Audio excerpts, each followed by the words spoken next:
Blessed morning to all of you. Once again, a warm welcome to Double Edge.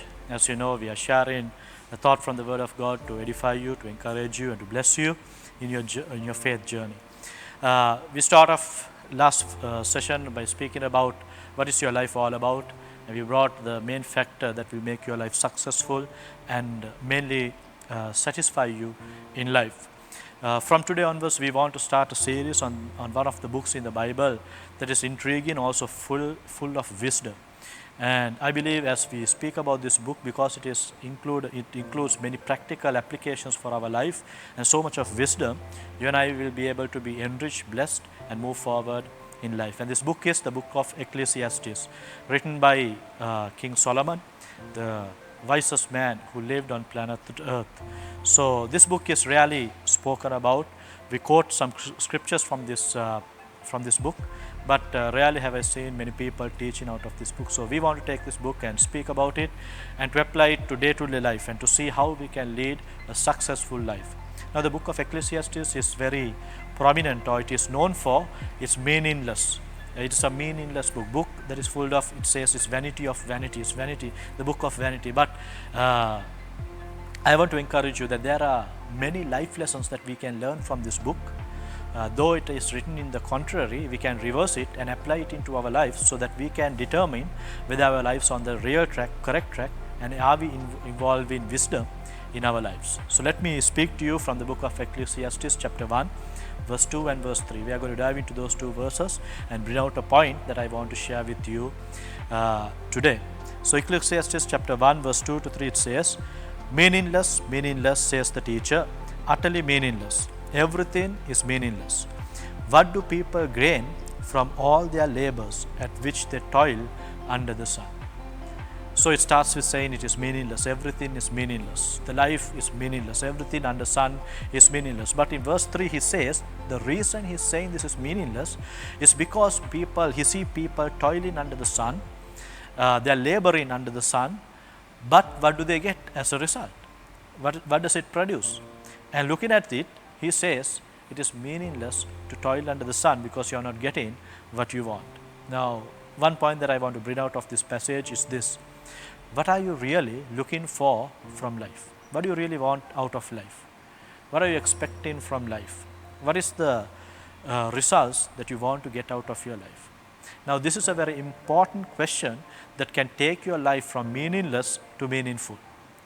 It is meaningless if you don't have a clear, definite answer for this question. What do I really want from life? Where do I want to end up?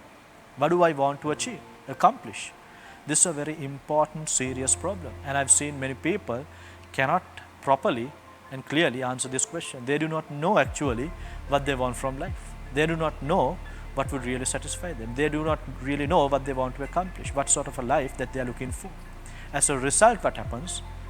They start toiling, they are laboring, and they are investing everything that they have, and at the end, they discover the results that they want are not being found.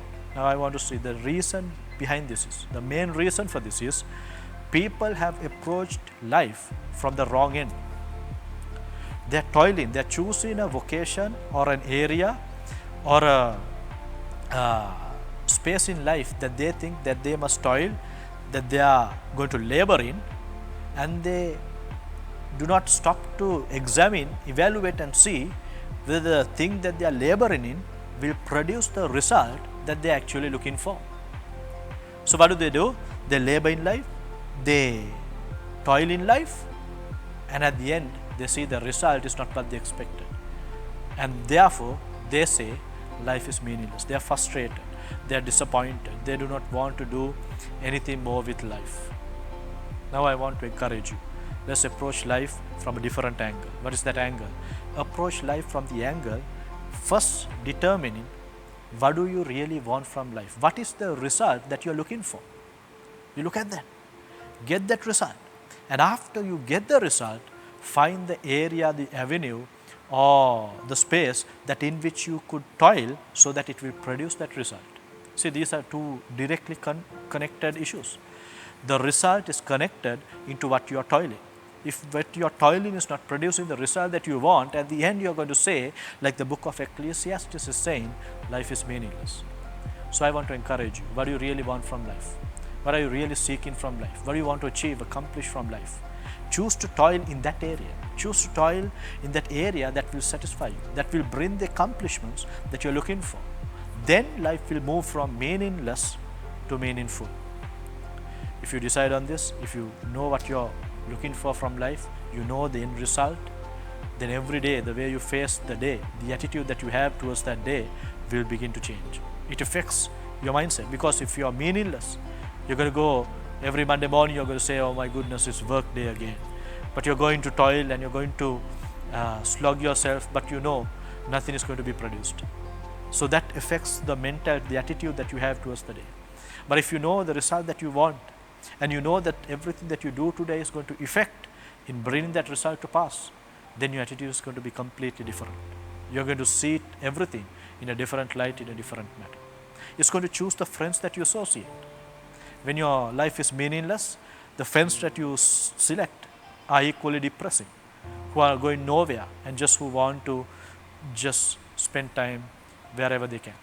But when your life is meaningful, you know where you're going, you know what is the result that you're expecting, then the friends that you associate are also going to be friends who will encourage you, challenge you, and cheer you up to go to the place that you want to go. It will determine how you spend your time. If your life is meaningless, you will always look for rest, always look to do something that is not that valuable.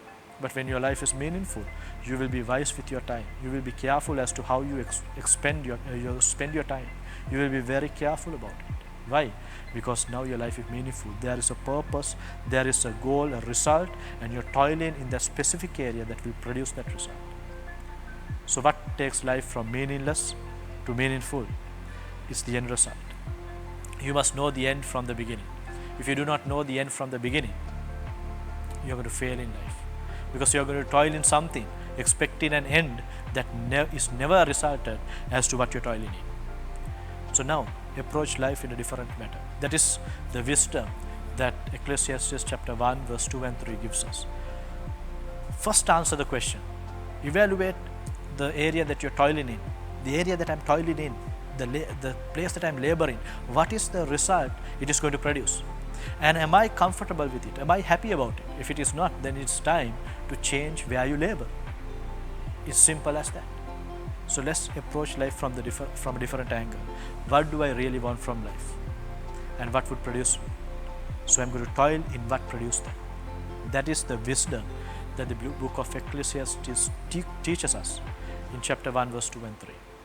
So if you don't want to say meaningless, everything is meaningless, but you want to say meaningful, everything that comes to me is meaningful, then you have to choose to make this shift. The shift from not just toiling, asking what is the result. First get the end result, make it clear as possible, and then find the area to toil. Your life will move from meaningless to meaningful. Have a blessed day. May God bless you. Thank you very much.